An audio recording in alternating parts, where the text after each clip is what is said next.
How's it going, everyone? So before we dive into the episode, I really want to say thank you to everyone that is listening in, that's tuning in, that's enjoying this content and getting value from it. I really love that. That's why I do it.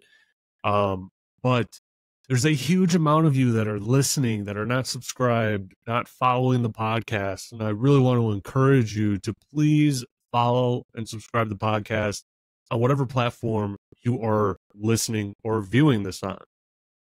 It really helps out the podcast. It helps out the algorithm. It helps more people hear this content that you already find helpful and that they hopefully will as well. So if you go ahead and subscribe or follow the podcast on any platform that you're listening on, and please share it with your friends, that'll be great. All right. Thanks, everyone. Let's get into the episode. How's it going, Rui? It's great to get you on the podcast. You know, I know we've been planning this thing for quite some time now, and my schedule has been so chaotic. So I apologize for the delay, but I'm really excited for our conversation. And it's a great opportunity because we're almost coming up on Black Hat. I don't know when this is going to be broadcasted, so these topics are as relevant as possible when we're coming so close to such a big security event. Yeah, absolutely. You know, typically I try to make it out to DEF CON, but last year I got so burnt out just from meeting with so many different vendors. It was like all day, every single day, I'm meeting with vendors, talking about the podcast, trying to get more sponsors and, you know, all that sort of thing. It's just like, it's so exhausting. I told myself literally when I flew back home last year, I was like, yeah, next year I'm taking a break. Like I'm not doing DEF CON. I've been doing DEF CON for maybe the past 10 years. So I'm one of those guys that not from the start of DEF CON, but everything is bigger every year. And this year I'm not also doing it. I'm going to Black Hat because of course the company and JScrambler and meeting with everyone. But DEF CON for me was the fun part, like engaging with the peers from a security perspective. I won't have the opportunity this year because it becomes a little bit too overwhelming. Yeah.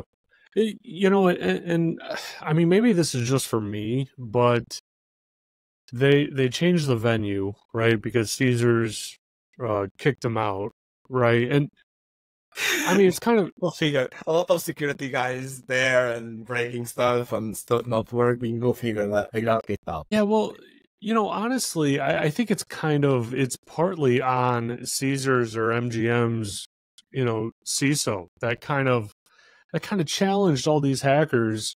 You know, what was it, 4 or 5 years ago at this point? I think it might have been 4 years ago. They challenged all these hackers saying, oh, we have top-notch security, no one's going to get in and this and that.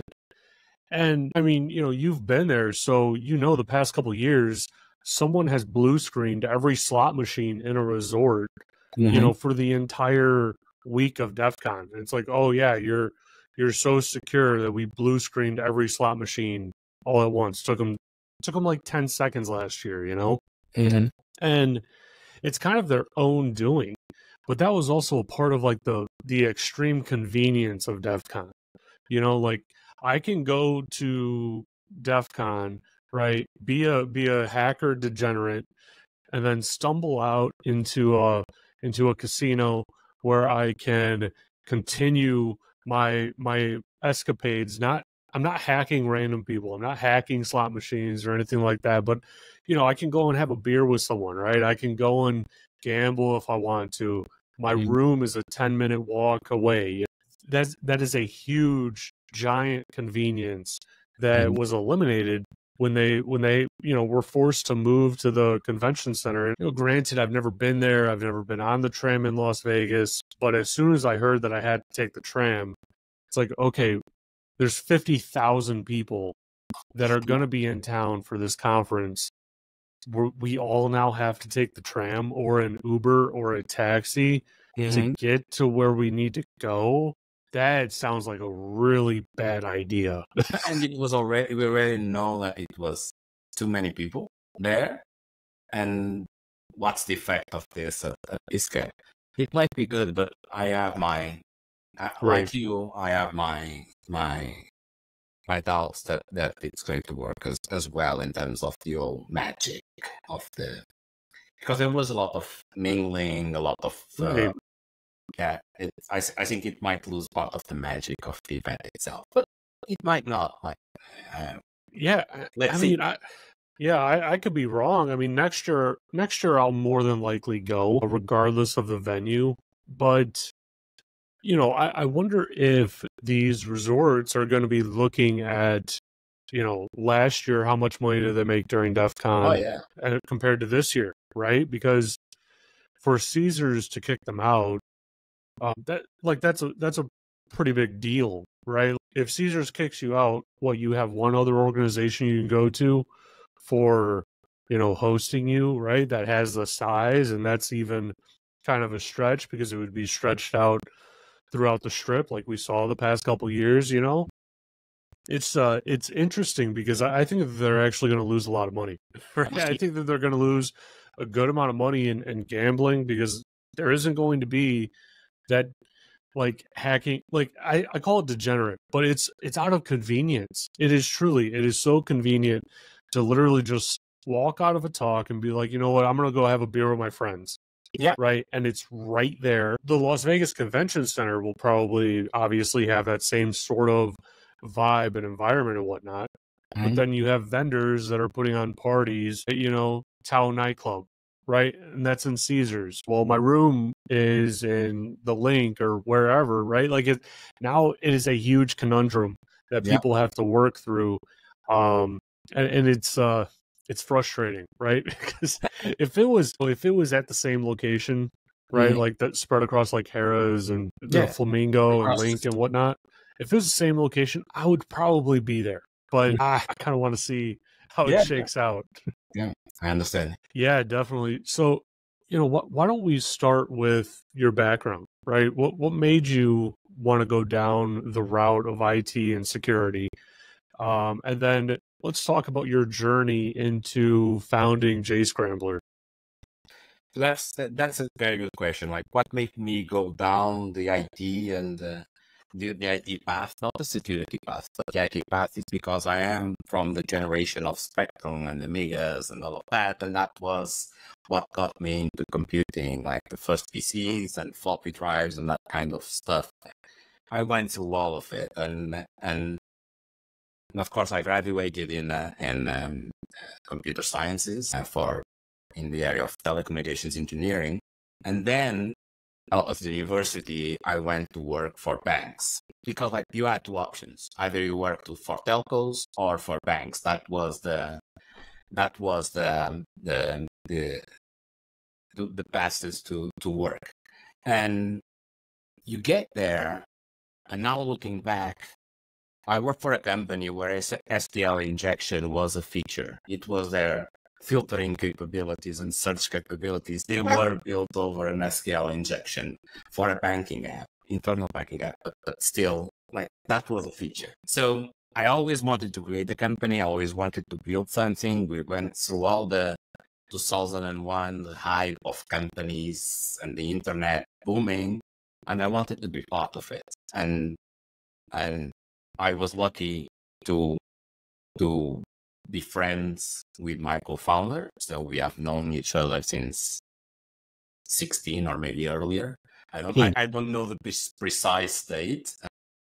I challenged him, let's build something together. And that's what created JScrambler. So we have been working together in the company, like formally and publicly since 2014. So that makes us almost 10 years old, which in internet time is centuries. And we have been addressing a very neglected part of security, which is the client-side security. And even when I talk to you, like client-side security, I think that you must be like searching for a definition. What is client-side security? Is it like protecting the endpoint? What is it? What are you talking about? Well, we focus on making sure that applications that are running on a browser or using web technologies, either a browser or a mobile device, that's why we call them web applications, that they are able to execute properly in an unsafe environment, maintaining the data of their users private. So we are not only making them doing integrated verifications, but also monitoring the application and all the third parties that are there. The objective here is, when we create the company, is let's focus on a market that is emerging, not crowded, and where we could make a real impact in terms of security for everyone.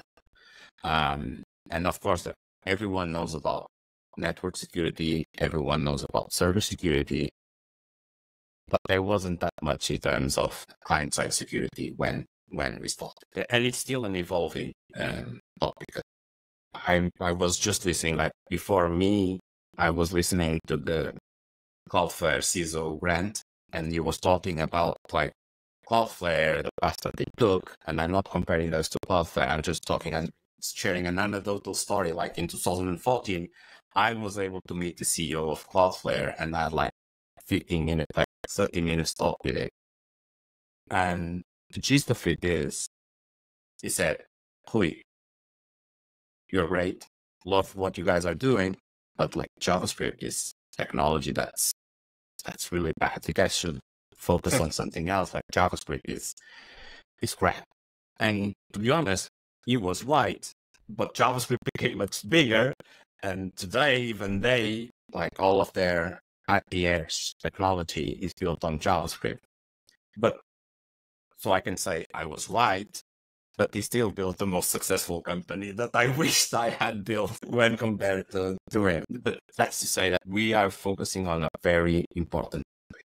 It's a big challenge, it's a very big technical challenge, and that's what makes it fun. And we are lucky that the industry and everyone else is also coming and understanding that client-side security and monitoring the third parties and making sure that all the third parties that are there are not accessing information that they shouldn't be accessing is becoming a much more relevant topic. You also, I understand, Joe, that you also have a background and you have worked a lot with banking or at least credit unions. Yeah.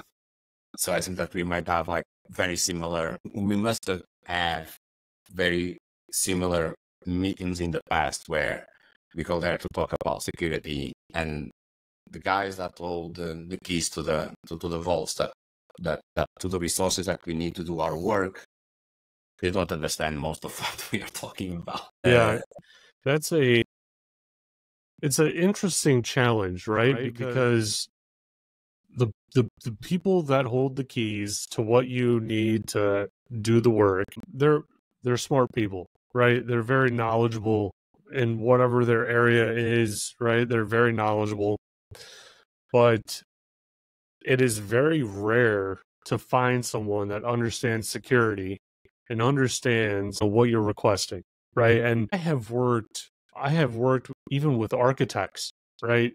Architects, tenured architects that are very smart people that do not understand the concept of having a security exception in the environment. They can't wrap their head around it. They think that it's like something, that you shouldn't do, that's immediately bad and frowned upon and whatnot. And it's an interesting dynamic, right, when you're in that room, because you have to toe the line between explaining something in a way that they will understand, but not insulting them, right? Because they are very smart. They just may not know a nuance, right?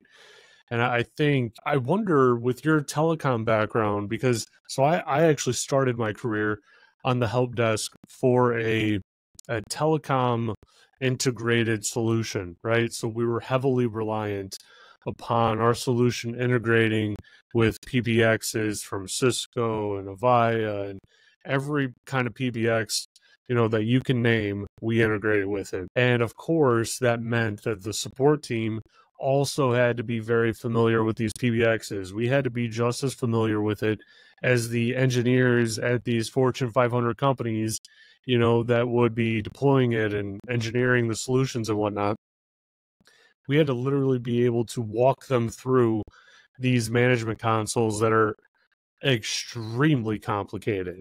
Oh man, like the amount of hours that I had spent just looking through, where different settings were is insane. It's extremely complicated, right? And I bring that up because it took me down a path of being able to think a certain way, right? That kind of made me successful in the banking industry, right? Because you have to approach problems from a totally different perspective, right? I feel like in the banking industry, knowing the problem and knowing how to solve it is maybe 10% of the actual issue.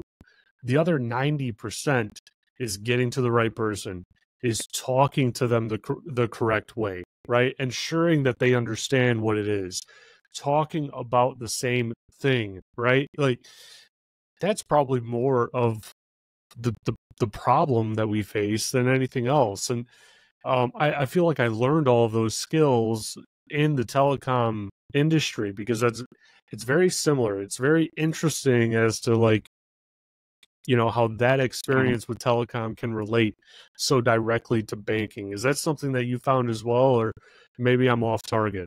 No. And I found it.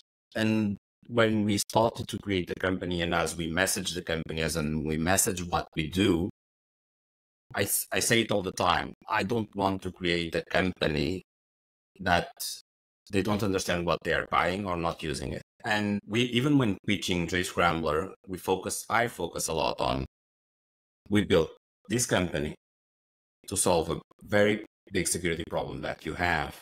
But I don't want you to stop. I don't want you to, like, for example, and I'm going to give you examples because this makes everyone trying to understand. Like, you're a company, you want to add the new AI chatbot. You can just add it and have the compliance guys and the people that are doing all the legal paperwork try to sort it out. Or you can bring someone such as JScrambler, which is making sure that that chatbot is not accessing any information that they shouldn't be accessing when you're logging into your bank, is not looking at your statement or stuff like that. It's not that, and that's to say, our company enables the bank to adopt those third parties and move faster, instead of my company told them not to have that AI chatbot there. So we created the controls, we allow that AI chatbot to be there, we sandboxed it, we made sure that he was not able to access any information that was classified as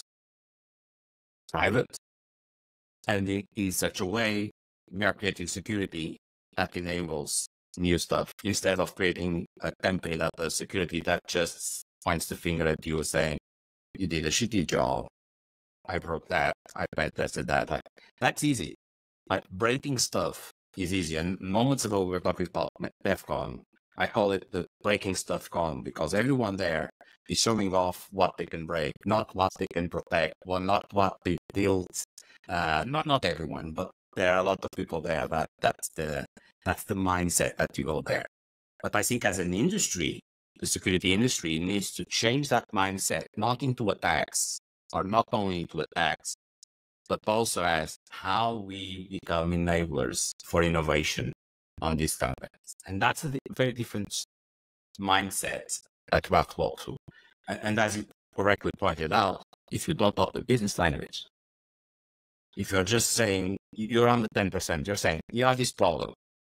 You're not saying, you're not finding the right person, you're not explaining it properly so that they understand that they have an advantage to solve that security problem, then you get nowhere fast. Yeah, that's, you know, it's really important what you bring up, right? What you just brought up, because, you know, it's interesting when you're training and going through different certifications. I mean, no matter what the certification is, you are learning how to break things. You're learning, you know, the gaps and the holes and everything else like that. No matter what security book you pick up and read, you're learning how to identify different gaps and holes, right?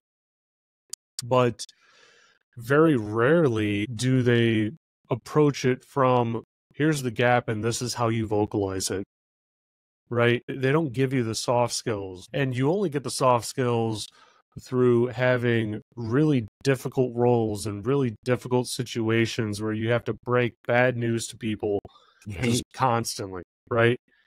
And like that's the only way that you really get it. But I wonder if there might be, you know, a way to kind of train people up in that area without spending the years in help desk, right? Right? Like, Yes. because, you bring up a very valid point, right? Like we're always coming at it from that angle of, no, you can't code in this library, you can't do this, it's always no, no, no, Hmm. right? And I've always tried to take the approach of flipping it. Well, how can we make this work? And if it's something like, hey, someone's using something that is so insecure, we just can't allow it in the environment.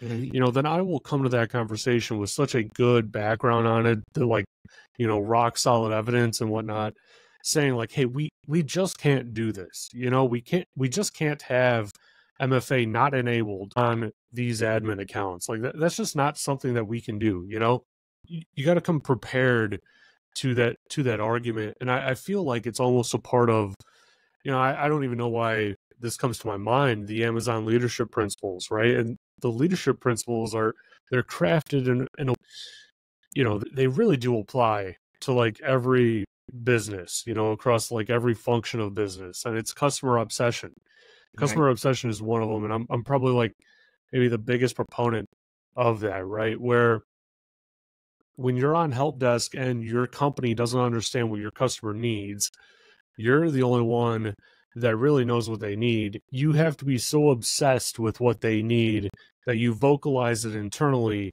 to say, we need to do this. This is why we need to do it. And you're going about it like that, and you're making that case rather than having that customer make the case. They only have to make it to you, and you have to then vocalize it internally and kind of champion that entire process internally. That was something that I learned that kind of really formed even how I address security situations now in the present day, right? My customer to me is the business. It's the development community, right? I'm not a developer, but I mean, man, if I could be a developer just by osmosis, I'd be like the greatest developer in the world by now, because I spend so much time with these guys. I'm basically speaking their language at this point. But when they come to me and they're saying, I can't do this, I'm not able to do this, or whatever it might be, it's my job not to say, well, here's the reason why you can't do it. It's my job to say, okay, this is a problem. Let's go back to the drawing board and figure out how we can enable you to do it. Yeah. And even in my current job, that is a fight Mhm. amongst other security professionals on the team, because they just want to say no to everything. And I'm over here, I'm like, we cannot just say no. We have to progress. And that's exactly the mindset that we try to put on everything that we build, is how do we enable the companies that we work with to do either more or faster, or even do impossible things that, like, by providing technology that wasn't previously available, but allows them to do stuff that wasn't possible before. And that's really the mindset here. And the problem is that there are two problems in how security has done it in the past. Well, first, the strategy of, and maybe more problems, but the first, the strategy of breaking stuff and saying, and going to developers and said, I broke your application, instead of, this is how we do it better. And here is the tooling that will allow you to do it better. But that requires a lot of not only social skills, but a lot of knowledge about what the other person is doing. The other thing is that we need to make sure that security is not just defense against attacks. Security is a strategy that you have on a day-to-day basis on everything that you build, deploy, and also in every process that you design. Like we were saying, they might have bought the multi-factor authentication product, but are they actually using it? Are the accounts that are important? That's about the process itself. And also about the limitations that not only people, but also technology has. We're doing today a lot of stuff on your browser that was impossible a few years ago. In COVID time, which is, I don't know, that limbo of where we were all like doing stuff without being able to get out of our homes, I was able to open bank accounts by showing my picture to a phone and stuff like that. which was a rapid implementation that some banks did. But all of a sudden I say, that wasn't the bank, that was a third party doing this. This was being done on the browser. It was a need, we had to do it. Maybe after configure some way to check this. Of course, it didn't. It got implemented. It's there now. It's part of the process, and a lot of things in companies are being done like this. Like, there's some urgency. There's the need to sell more. There's the need to cover that specific need that a competitor has. So we implement something up, and we don't even ask about security. The security teams, we just go around it. And try to get it deployed, and then the security guys will complain later on, and that's not a problem. That's what we are changing here. That's why we have always had an approach of embedding ourselves into the apps, because then we are part of the process. Like, the app gets delivered with our integrity verifications and with our capabilities to monitor the third parties. So it's not like security is a layer. Security is part of the process. Security is part of the app. These things are easy to understand, but complex to implement.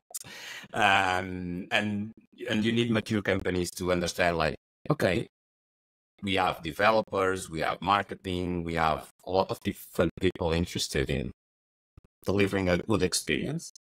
But not all of them are going to understand what they are doing. And we have been involved with a lot of anecdotal situations where marketing teams have more power than security guys, even on stuff that is like easy to understand. This is a no-no. Business, like the business mentality of like, we need to move forward, we need to sell more. But if we don't have the controls in place, stuff is going to happen for sure. And so I think that there is a lot of work for us as security guys to be able to connect with the marketing things, talk their linguals, like talk the. There are many things that are very interesting in the industry. For example, Google Tag Manager. What is a Google Tag Manager? Google Tag Manager is a way for you to inject JavaScript from multiple sources in production based on multiple criteria, which makes the client side as variable as me and you buying the same stuff on Amazon. I load a different set of JavaScript than you, just because of my computer, your location, whatever, which makes it exponential, the number of combinations of stuff that's running on the client side, and that could have access to your own information. So we need really to work out processes and systems that control how each of these elements is doing the work that needs to be done. Understanding like this third party, this AI chatbot is here only provide answers on this, and these questions. It can never access your name, your social security. We cannot trust these third parties because down the road, someone misconfigured it. Like, I had the example of the video player on the banking page. The video player, most of the video players out there, third-party solutions, they were designed to be behind the paywall, like a Netflix or someone like that, or some company like that. When they are in a banking web page, if they're incorrectly configured, could they show, like right next to the login, their own login, because they should be configured to only provide video behind the paywall? All of these mistakes are just errors, but these errors have a very big impact on a company, as big as an attack, a cybersecurity attack. So that's why I say that security goes beyond just attacks. Security is a mindset that you need to put on everything that you build. You have to verify, you have to sandbox, you have to make sure that this individual, this company is only doing exactly what you brought in here to do. Yeah, it's a really good point. And, you kind of brought up almost like the evolution of security technology and how we address the problem, right? And so the cloud makes everything more complicated. And I feel like people don't don't understand They don't. that That's why the concept. cloud. Yeah, from time to time, I look at the job market as a whole, right? Just because I want to stay up to date on what kind of roles are being posted. Maybe there's a skill set that I should pick up to make myself more competitive and whatnot. And it is surprising. It's surprising right now, at least, right, in 2024, how few cloud security roles there actually are. And I think it's indicative of a broader issue going on, in the marketplace, right? But it also kind of makes me feel like companies don't really understand the cloud. They don't understand the skill set. They don't understand the need. And I'll I'll caveat it with this, prior years, right, before the cloud, when we're talking about cybersecurity, we're talking about things that are in between you and the outside world, or things that are between you and the application and whatnot, right? Like a WAF. I'm thinking about network firewalls. I'm thinking about even endpoint detection, right? It's an agent that lives on a machine that is supposed to be kind of on the outside in its own user space almost, that separates you from everything else. And recently I went through and I went and deployed Fastly's WAF application, and this is probably my only correlation, right, that I can describe what you were talking about. I went through and I deployed it. It's a WAF, right? I assume this thing is going to take me 6 months to deploy, right? Because WAFs are innately very difficult, or historically very difficult to deploy. They're so difficult to deploy. Yeah, they're so difficult to deploy that companies will literally buy those applications, or those servers from Imperva or whatever WAF vendor you will, right? And they'll just sit there. They won't even do anything. They'll sit in passive mode for forever, and they're not configured or anything like that, right? So I go and I deploy this Fastly WAF, and it's direct into the code, into the application. You can deploy it basically anywhere. It'll do a full WAF protection, and you can deploy it anywhere. It's right into the code. And I deployed it, 15 seconds, 30 seconds. And my first question was, well, what do I do next? Right? Well, where do I go from here? Yeah. Their response was, it's already deployed. Just let it go. Let it do its thing. Go do something else. And I bring this up because it's kind of the evolution of where we're moving as a security industry overall, right? We're going from this, outside, this server, this firewall, this whatever it might be, this I guess it would be like high code or high demand solution, to something that's like, no, you just put these 3 lines of code into your code there, into your application, and it does everything else.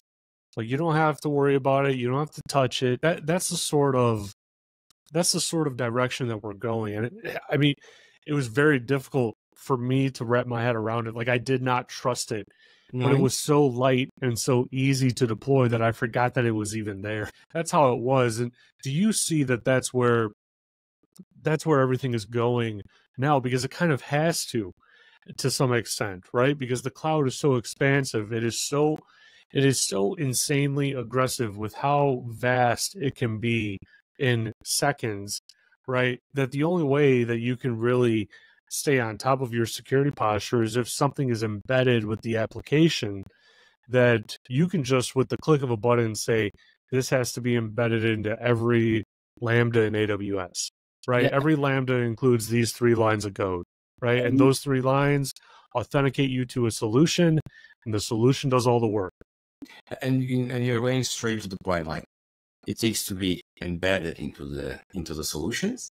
That's one thing, because you have to understand it's not only that it's easier and you make sure that it's everywhere, but also that if it's embedded into the solution itself, it will be able to know what that application is supposed to do.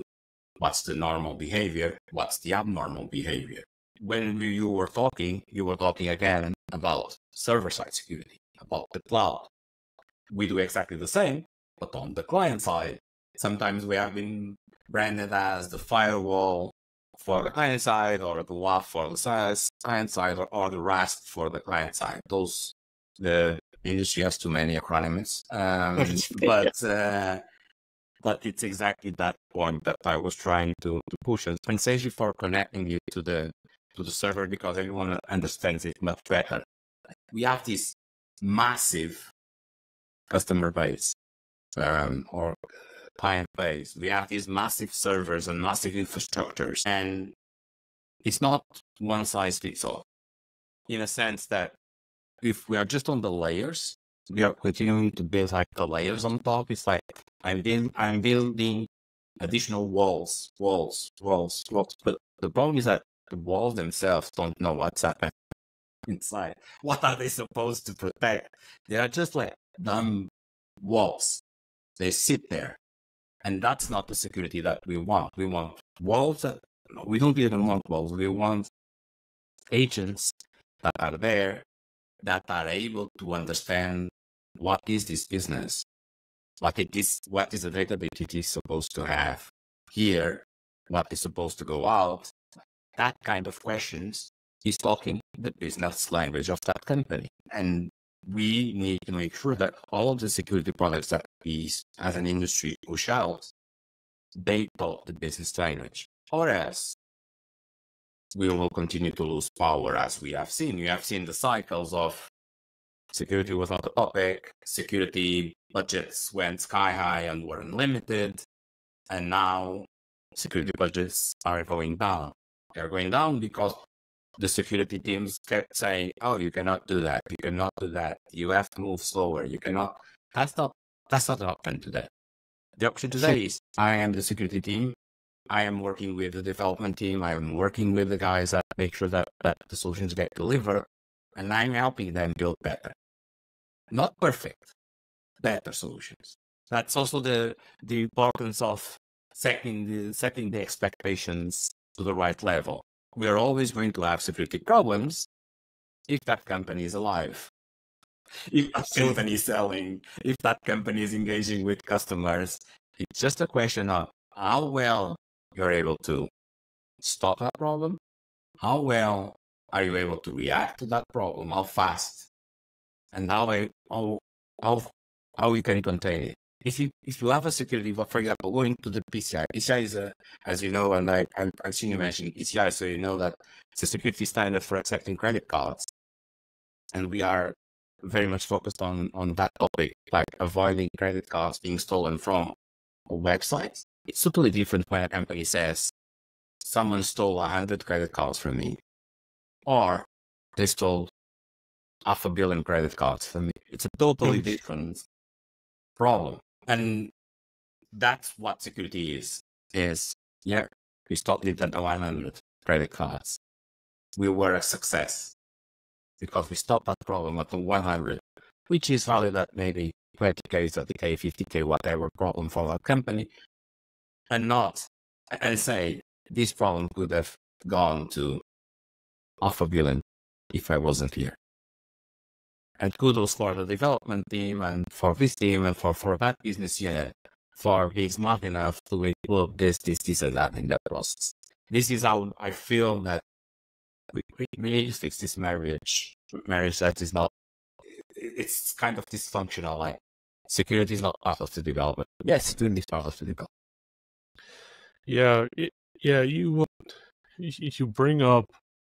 You bring up a lot of different facets, right there, and I think one of the key things, when I am working with developers or really anyone, right, to make the environment as a whole more secure, right, and in security, how do we judge that, right? We judge it based on a rule set score and what is included in that rule set, and if we're compliant with it and whatnot, right? That's probably like the best way that we have to judge it right now. And when we make a lot of progress, when these teams are really getting it done and knocking it out of the park, we're meeting our benchmark requirements and everything else like that, I always lead and finish with good job. and I make it a mission in that call to not even bring up questions about stuff that they didn't get done, stuff that they didn't do or whatever it might be, because the target was hit technically, right? We hit our goal of hitting this percentage or whatever it might be. They did a lot of work. They need to know it's appreciated. It's those soft skills, right? Because now it'll keep them coming back for more. It'll keep them, coming at this problem with, well, I know it's appreciated. I know the work that I'm doing is heavily appreciated by the team that used to cause me a whole lot of issues and heartache. And so I'll keep doing it, right? I'll keep on working. And it's interesting. I have to be careful who I invite to those calls, because there's some people that have that old mindset of great job, but what about this? And it's like, hey, this isn't a but what about this phone call, right? You could do that tomorrow, right? You could do that next week. That's on your own time. This call is to really thank them for doing their job, right? I mean, I guess I shouldn't have to thank them for doing their job, right? This probably shouldn't even be a part of their job. In all honesty, it should be a part of my job. But, you have to be able to recognize when someone does good work, when they meet the goals that you set for them. You have to be able to recognize that and be able to, congratulate and reward to some degree. What you also brought up, you brought up some interesting, dynamics of changing that whole concept. And I wonder if some of it has to play into also the insurance side of cybersecurity that not a lot of people ever really talk about. I don't want to talk about it ever because it's so convoluted and difficult to understand. And with the insurance side, it's almost like companies buy these solutions so that they can check the box in the insurance. I mean, I've literally had phone calls where it is asked on the call, well, do we have to buy it or do we have to deploy it?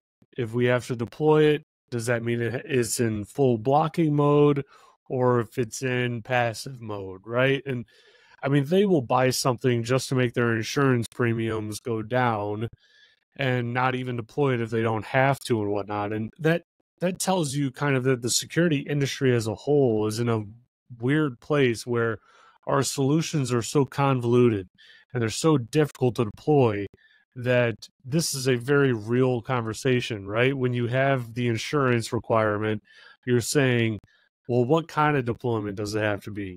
Rather than we need this piece of technology in our environment. It's going to increase our security posture dramatically.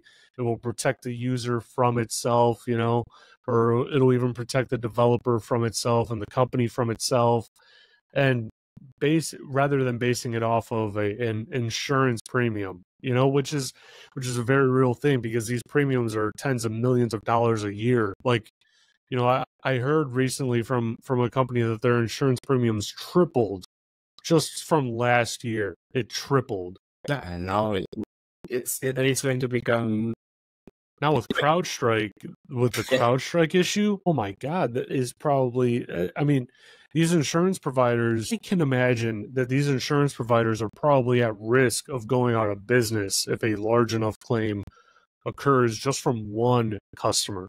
Like if you look at something like CrowdStrike, right? It impacted pretty much every industry, right? Because they're touted as the top tier endpoint security solution. And, to this day, they probably still are, right? There's no doubt about it. But the impact that they had, and it plays into the narrative that they have told for the past decade, right? Is that you can deploy this agent on anything, anywhere, anytime, and it's going to work. It's going to work. It's not going to hurt your workflow. It's not going to hurt how your device is used or anything like that, right? And come to find out, it does impact it, right? Like they have a solution to secure satellites, right? That's like you're talking about like first insurance companies. They never go out of business because the next year they increase the premiums. You know your answer, what's going to happen next year because of CrowdStrike. Oh yeah. So the premiums are going to go up. And then the other question is, how does a reliable company that has proven track record makes such a mistake of being, let's deploy this to all the world at the same time. I'm not going to say that I didn't do that mistake one time in my life, but that's kind of stupid. When you have billions of devices, you should probably have a test pool of at least your company. Like, hey, let's deploy it to internal only. Yeah, or this country first. Let's drop that country out of the map. But they add those options, and everyone knows that they add those options. But there are many things that I like from an industry perspective that buying by checklist kind of problem. Like I'm buying to a WASP top 10, but I don't know what value this makes to my company. This is a problem. This is a real problem of setting recipes that are standard and that apply to this one, copy paste to this company, to this company, to this company, and to that company.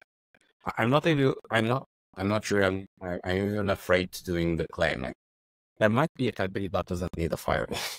There might be that company that doesn't need a firewall. And these insurance companies, what they are saying is, my work is I calculate risk. I've learned that in the past, companies that use this type of products have less claims.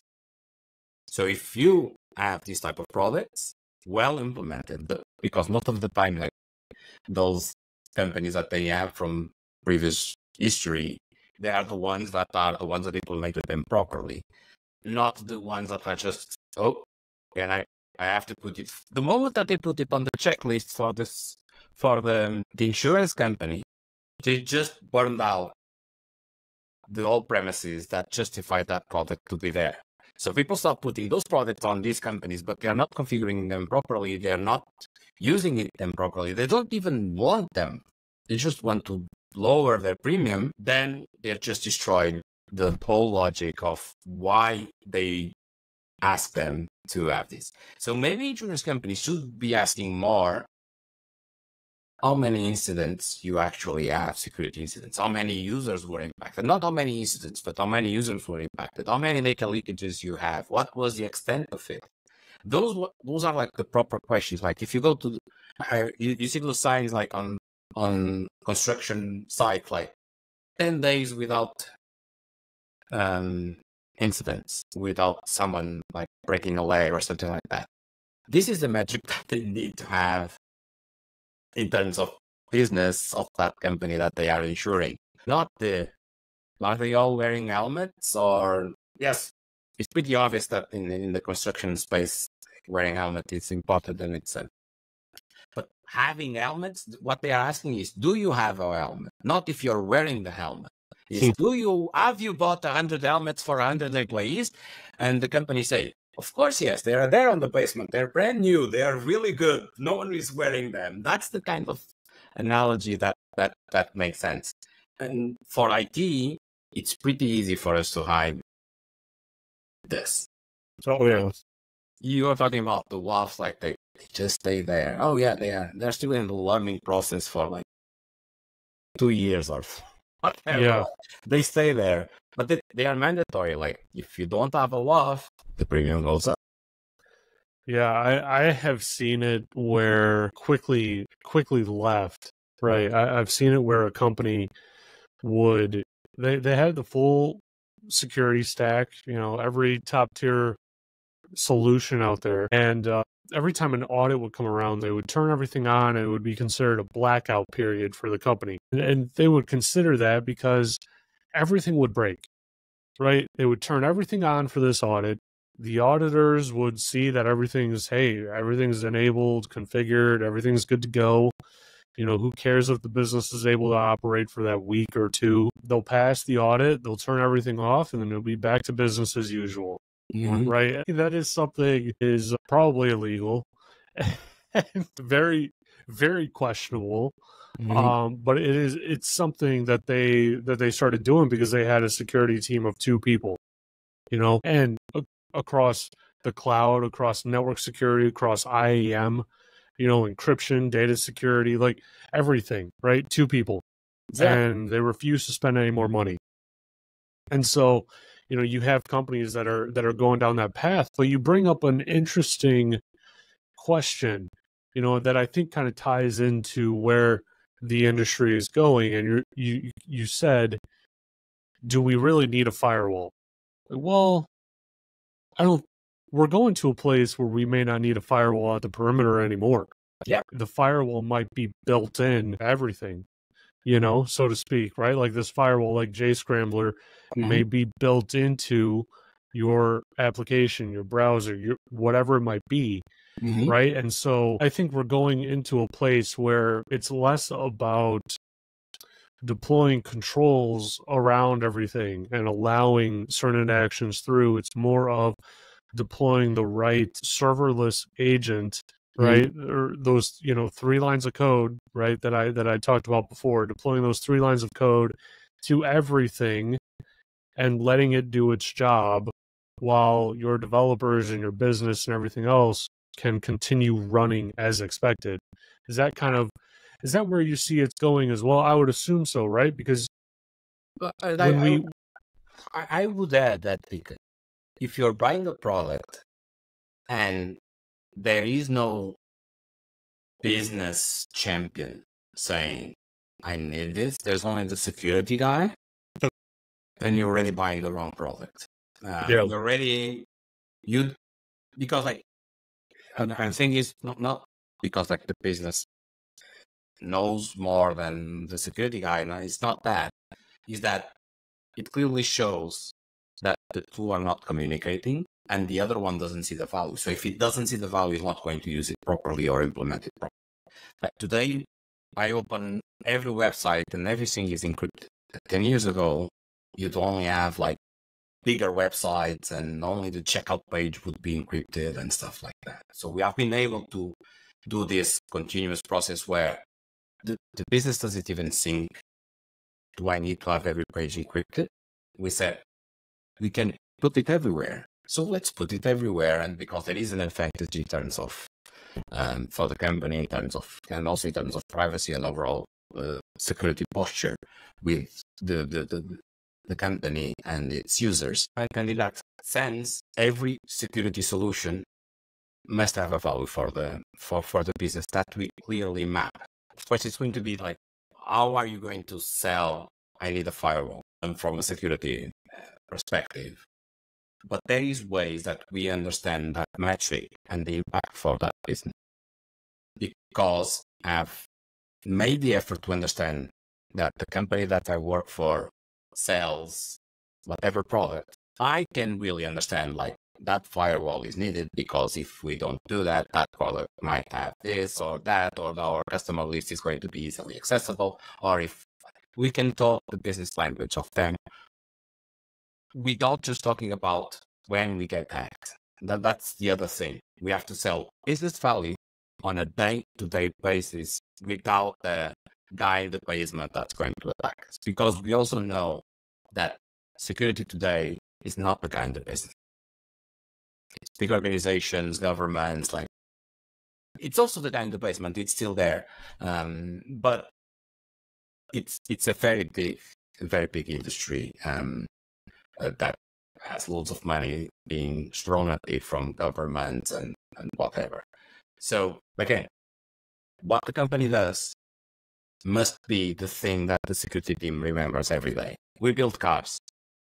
They need to remember themselves that's what you guys are doing, and that's what security you are providing. You are providing security for a company that builds cars. And that's how I need to justify the value. Or if you're talking with a banking is interesting because the banking industry works a lot like they buy security because of compliance. That's the main reason. Like, I need to comply with this regulation. I need to comply with that. So they end up buying a lot of stuff. And they invest heavily on security because they know that it's a trust relationship. Like, a bank knows that they're selling trust. You trust your money to me. So they accept buying everything that keeps that trust level as high as possible. That's not to say like a company that sells shoes, they don't have that many compliance requirements. So they need to understand that their own security, because if they don't have security, one day they won't be able to sell shoes online just because their website is down or because they have been known to leak all their users, stuff that really has an impact on the organization. And you have to go to explain to the CISO or the CEO of that company, yes, I know that you're worried about shoes and rubber and leather and whatever, but if you don't do this, then you're not selling shoes, you're just building them. And they will stay there in the factory. It's not a business. The business is about the full flow for the company, from building to selling to delivering and customer support and whatever. Like, that's the full business, and that's what we are there to make sure that's up and running every day. I see it always as a continuous process. That's why we say, like, as a company, we secure every user of that company on every interaction that they are doing with it. And we know, like, that user is running on an unsafe environment, on a browser that's on a computer that's not updated, that has all of these external plugins that will try to get a lot of information. We assume that we cannot control anything on the environment. And we say, let's do the best that we can do on that environment. And that's really cool. Like, because we have enabled companies to do a lot of stuff that you would say it is impossible unless we are able to install endpoint security on that customer, and we are able to do that. Like, that would make it that's impossible altogether, and we wouldn't have the innovation of me opening a bank account using a phone. We wouldn't have that kind of stuff. We wouldn't be able to even do this. Like, we are recording this, we are live streaming from a browser to each other, we are talking and recording. This wasn't possible a few years back. It's possible because it's a browser, it's JavaScript, you have invested a lot on this type of technologies. It has encryption, it has communications, it has compression of video. This is all happening in real time, and we are part of it in some way. So I really get, like, a lot of gratification from when building a company. And now moving from the aspect of how I am a geek about security, but into the aspect of how I'm a geek about building stuff, and building a company is part of building stuff. That's where I get the motivation, like, to wake up every day and, like, we are helping make the world a little bit more secure. And that's, like, a very positive aspect that we as security guys need to try to incorporate in our day-to-day life. It's not about, I show those developer guys that they are done. They invested like a month developing this, and I broke their application in one day. That's not the right stance. That's totally the opposite of what we should get our kicks out of. Yeah, absolutely. And, with that, I think we've come to the top of our time, unfortunately. But, Rui, we had a fantastic conversation. Like, I'm definitely going to have you back on, and, we'll talk more and whatnot. But, I appreciate you coming on. Yeah, thank you. Thank you for this. I was afraid that we wouldn't have enough topics to discuss. But yeah, I think we still have a lot more to come back. Yeah, absolutely. So before I let you go, how about you tell my audience, where they can find you if they wanted to reach out, and where they can find JScrambler? Yeah, just go to our website, JScrambler.com, and we'll be out there to help you guys, to assist you guys in any of those client-side security risks that you guys are facing on a day-to-day basis. Awesome. Well, thanks, everyone. I hope you enjoyed this episode.